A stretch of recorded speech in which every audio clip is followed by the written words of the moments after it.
қасыңнан өлтіріп жатыр да. Анау қайтыс болды, туысқаның, мынау қайтыс болды, өзің көріп жатсың. Өледі екеніңіздеріңізді ұмытпаңыздаршы. Баяғыда бір ғалым келіп, бір ғалымның үйін зиярат қылған ғой, тесікті тоқылдатып.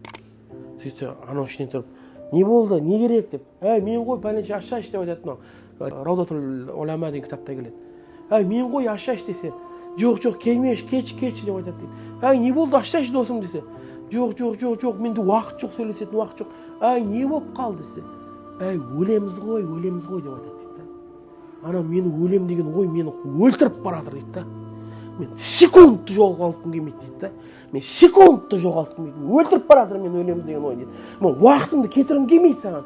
Келмеші маған деп айтады дейді. Қалай? Деп отырып спокойно отыра бересіздер деймін да. Кейбіреуің даже деп істемейсіздер да ғой даже. Өлесіздер деген адам ұмытшақ деген ақиқат, сенің қасыңнан өлтіріп жатса да сен ұмытасың да өлескенді. Сен қасыңнан өлтіріп жатыр да. Анау қайтыс болды, туысқаның, мынау қайтыс болды, өзің көріп жатсың.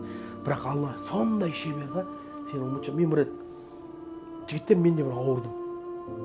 Депрессияға түскен кезінде. Шейхтің қасында тұрып шығарсап тұрмын аэропортта. Сондай мен неде тұрмын да, апатияда жүрмін да.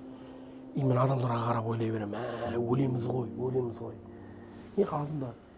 Алдында кемпір тұр да. Бірақ видно ол кемпір Белоруссия ма, Украинадан келатыр, сапар шегіп жүр. Нәскиді таққан, кемпір 80-де, бірақ орған, жап-жас сияқты киініп алған да. Мен ана шейхқа айтатынмын қасында.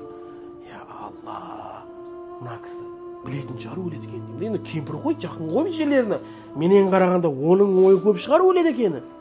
Мына өледі екенін білетін шығар десем, шейхімнің айтатыны ол білмейді ол. Сен қалай өлмеймін деп ойласаң, ол да тұрса өлмеймін деп ойлап дейді. Адам сондай дейді да.